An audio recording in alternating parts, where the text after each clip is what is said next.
It is time the American people get some truth, because for far too long, the government and our media have been working hand in hand to suppress the truth. The Democrats and the media trying to end the American Republic as we know it by using the legal system to their own ends, selectively prosecuting their chief political rival, looking literally to have him die in prison, to stop him from ever having power again. If that isn't a coup, what is? It is tactics you would see from Vladimir Putin or any dictator worth their salt. But the media is still trying to tell you that this is all on the up and up. But not only that, but it's saying, quote, trying to save democracy, too. Right. It's an obvious lie, one that is waking up a lot of Americans, however slowly. And while the political establishment is lying to your face, they'll sell you down the river, too. First, by raiding the money in Social Security, for example, that's supposed to go to your retirement that you paid in all your life, and spending it on frivolous, corrupt dealings and kickbacks, not to mention giving it away to illegal aliens, and they laugh while they're doing it.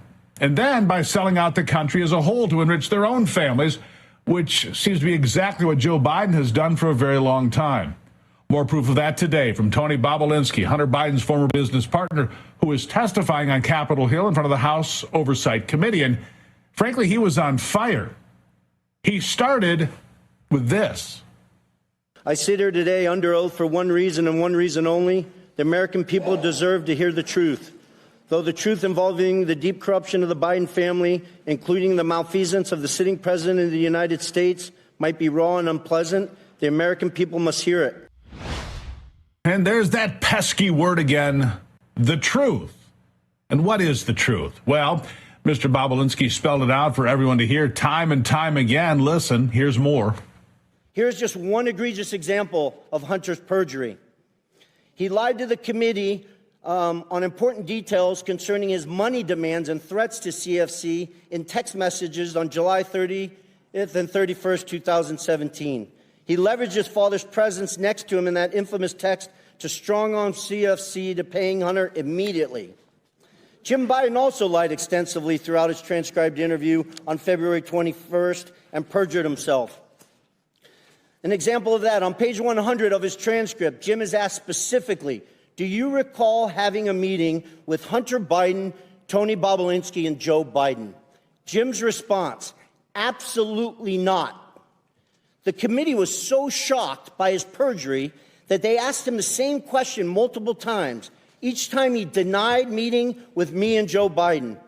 After the committee showed him text messages confirming that I met with Joe Biden, Hunter Biden, and Jim Biden at the Beverly Hilton in May 2017, Jim Biden, with a former U.S. attorney lawyer sitting next to him, still denied that meeting took place. Hunter Biden, in his own transcribed interview, confirmed that that meeting took place. Hunter confirmed his uncle perjured himself in front of this committee. Well, there it is for all to hear. We know Hunter was lying, apparently a lot. But what about Joe Biden himself? Bobulinski addressed that, too. Mr. Bobulinski, Joe Biden has said he never interacted with his family's business associates. Did he meet with you? He did.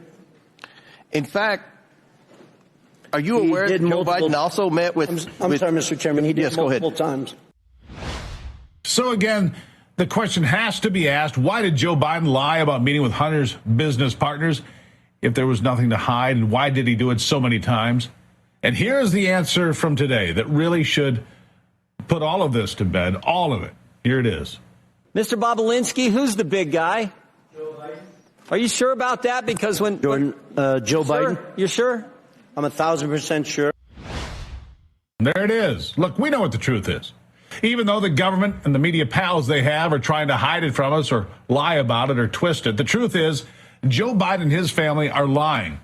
They did sell access to Joe Biden. It was their job. They did it to foreign powers, including CCP-backed companies.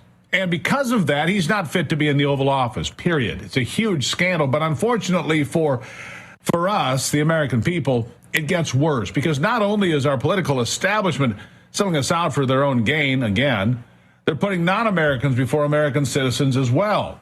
You see, the border crisis has clearly emerged as the number one issue, the biggest issue of the 2024 election cycle. Donald Trump voting in Florida's primary yesterday took time to weigh in on that concern. Here he is. They have to close the borders. Our country is dying. Our country is being overridden. This is an invasion. Our country is being invaded by people nobody even knows who they are, where they come from.